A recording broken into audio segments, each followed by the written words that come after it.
This news update is brought to you by... Say hello to Shanta. Shanta is an entertainer, but she also loves to be entertained, which is why she has Flo TV brought to her through Flo's 100% fiber to the home network. It's great for busy Shanta because she can control the time she watches her favorite shows, play back from the start in case she missed it, or even record with cloud video recording. And with her Flo services bundle, enjoys much more for much less. Visit any Flo retail outlet, call 1-800-804-2994, or visit discoverflow.co to find out more. One-of-a-kind connection. This is how we flow. It's Thursday, June 2nd, and this is your Barbados Day afternoon update. Thanks for joining us. I'm Kamar Jordan. We begin with upbeat news from the bread and butter tourism industry. The island continues to record bumper arrivals for the first quarter of this year. This is on the back of last year's strong performance. Figures released by the Barbados Tourism Marketing Inc., that's the BTMI, this morning show that arrivals increased by 7.4% compared to last year. That's over 184,000 visitors in total, compared to just over 171,000 during the same period in 2015. The United States market delivered the most business, with stable arrivals increasing by 13%. However, the Canadian market was relatively flat, posting a 0.8% decline, while arrivals out of the United Kingdom rose by 10% for the 24th consecutive month. CEO of the BTMI, William Billy Griffith, attributes the growth to ongoing efforts to secure more airlift and more strategies to woo industry partners. To the law courts now. Derek Crawford, the man who was cleared in 2012 of raping 2 British women, is in legal hot water again. Today he will appear before the District C Magistrates Court on 5 counts of burglary.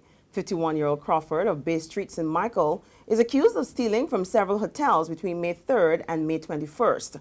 The items included money, bank cards, and other personal property. A local charity says it has been left empty-handed by Prime Minister Frendel Stewart for almost a year now. Trustee of the Sandy Lane Charitable Trust, Philippa Chalice, says the Prime Minister had given his word that he would render assistance to the organization, which has been seeking to purchase 3 buses to assist children with disabilities. Chalice says they were hoping to get the buses duty-free, but she claims government has not made it easy. I know I'm speaking out of turn, but the problem is, for us, it's an ongoing, wearing, it's a challenge, I will tell you, and even for a charity that is as large as ours, it shouldn't have to be a fight. I'm actually trying to give you something. I'm actually trying to, I even met with the Board of Transport to say, what do you need? If it makes it easier, I'll buy a bus for the Board of Transport. And even tried to buy a bus for the Board of Transport. So it's sometimes, and I get, don't get me wrong, it's nothing to do with the, it's no different with any government, I don't think, but the reality is you make it hard for us to give to the people. People must be at the center of development. This assertion from civil society representative Marcia Brandon as she addressed the opening of the Green Knowledge Fair hosted by the Global Environmental Facility Small Grants Program. Brandon says as Barbados and the rest of the region continue to advance, money and building must not be the only priorities. She wants more attention paid to the greatest assets, the people. People are our #1 asset, whether we think it or not. I really like this quote that says, it is only until we have killed the last fish, drained the last river, killed the last tree that we will know that we cannot eat money. Have you ever seen that? If you haven't seen it, look at it. A very profound quote. Because we tend to overlook people time and time again. We build up institutions, we do all kinds of things, but at the core of all of that are people. And I want to encourage Jeff to continue to bear this in mind, that people are our #1 asset, not money or other things. Those are simply a means to an end. And while we want to get to the end, we don't want to trample our resources to do that. Next Wednesday is the date set for shareholders of Sagicor Financial Corporation to vote on whether the company will move its headquarters from here in Barbados to Bermuda. The decision to relocate was taken in January last year after Standard & Poor's downgraded Barbados' sovereign rating. Sagicor says since Bermuda has a more stable sovereign rating, it should assist in boosting its corporate and securities ratings. However, Sagicor is insisting that the move will not really affect its business in Barbados and that employees in Bridgetown will not be affected. The vote requires a 2/3 majority. There's regional and international news after this short break.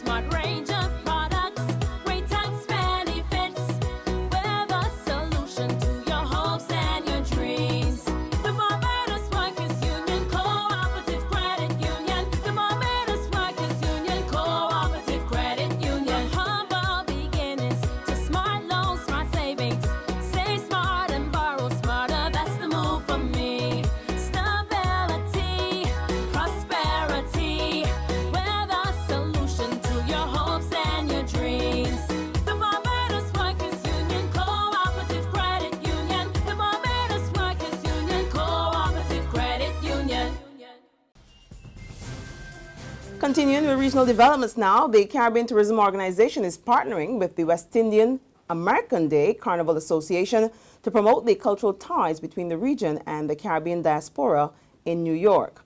The launch is part of activities marking Caribbean Week, which is currently being held in the Big Apple. President of the association, William Howard, says they are keen to work with the CTO as interest continues to grow in the annual event held on Labor Day. The interest is to be inclusive of all the islands, all the countries, and make the destination New York City.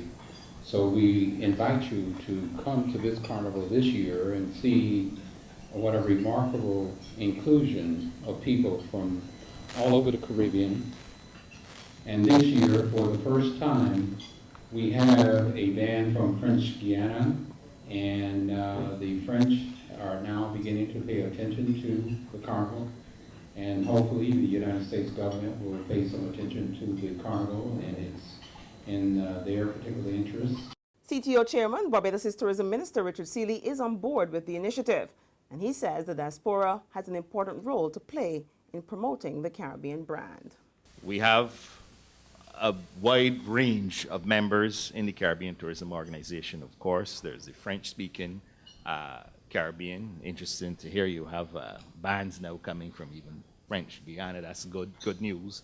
We have the Dutch-speaking Caribbean, we have the Spanish-speaking Caribbean, and of course we have the English-speaking Caribbean as well. So it's a wide range of members. Our largest member is Cuba with a population of 11 million people.